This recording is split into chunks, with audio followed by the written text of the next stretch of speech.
What was the first electronic song you distinctly remember hearing? For me, it was around 2004 or so. I was in the car on a rainy day when this strange, robotic, ridiculously catchy tune came on the radio. I didn't know what it was at the time, but I knew it sounded different. The vocals were weird and the beat was synthetic. It didn't feel like band music.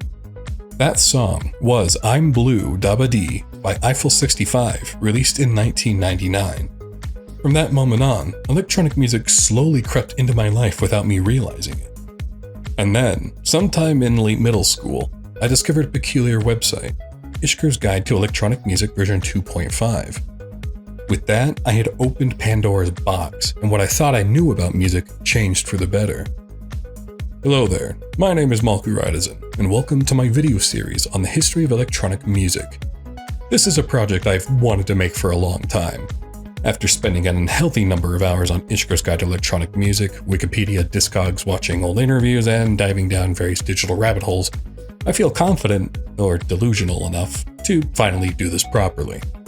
You see, electronic music is not just a genre. It's a technological arms race and cultural rebellion. It's underground scenes mutating into global events and cheap drum machines accidentally changing the sound of the future. And I want to trace how the hell that happened. Computers have always existed in my life. Because of that, I never really appreciated just how insane the journey to get here actually was. I remember VHS tapes and early DVDs. I remember when the internet stopped being a place you visited and became the place you lived. But before streaming, before MP3 players, and before cloud libraries, did you know that people used to physically carry their music around with them on these ancient devices called Walkmans?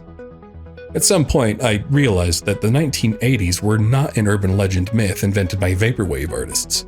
They were an actual historical event like the Renaissance, or dinosaurs, or Wyoming. Crazy, right? Aside from that, my introduction to electronic music was messy, to put it plainly. As a huge gamer, my early music tastes came from video games like SSX 3, Tony Hawk's Pro Skater, and Guitar Hero 3. That was already a collision of EDM, rock, punk, hip-hop, and whatever else the soundtrack directors felt like throwing at us. Then around 2009, I spent way too much time on Flipnote Hatena, where I fell into Eurodance, techno, hardstyle, and eventually Brostab. What? I was 13 when Scary Monsters and Nice Sprites released. Cut me some slack, will ya? But oddly enough, that era of music is rather nostalgic for me now. At the time, I didn't even think of electronic music as a separate thing. It was just music. It took years before I understood the lineage behind it. The experiments, the hardware limitations, the cultural clashes, the warehouse parties, the synthesizer nerds accidentally inventing the future. In fact, it wasn't until I was about 14 years old when music clicked for me. Before then, it was just sounds all played at various pitches, merging into something that was fun to listen to. But now, as a fully grown wyvern, I've come to see music as something innate within the mind that can present itself in a myriad of ways, with electronics being the most interesting to me, given that I practically grew up with a Game Boy in my claws since hatching. Each video will focus on one major scene. Within that scene, we'll move through its primary genres in roughly chronological order, while discussing the origins, key artists, cultural impact, evolution, weird side paths, arguments, gatekeeping, commercialization, all of it. If my estimations are correct, I anticipate at least 25 episodes. Modern electronic music, as most people recognize it, didn't really solidify until the 1970s, when earlier experimental electronic and electroacoustic work began feeding into club culture, pop, and emerging dance music. From there, each decade developed a distinct character. The 70s was about the early beats, the 80s, the machine age, the 90s, global expansion, 2000s, the digital revolution, 2010s, the festival/stadium era, and the 2020s, as far as I can tell, the hybrid algorithm age. We can argue about each decade having a different theme, but this is just what I've personally come up with. The 2020s are currently still going on as of the creation of this series and are subject to change, so keep that in mind. Odds are I'll be wrong about it in the future anyway. Now for some general info barely anyone cares about, but I want to cover my ass. I'm not here to steal anyone's work or rewrite history. Most of my information comes from publicly accessible sources like Wikipedia, Discogs, archived interviews, documentaries, and historical guides. If I use direct quotes or clips, I'll credit them. I will absolutely get something wrong at some point. If I do, please correct me. That's part of studying history. As for copyright, this series falls under commentary, criticism, education, and research under Section 107 of the Copyright Act. That's the intent.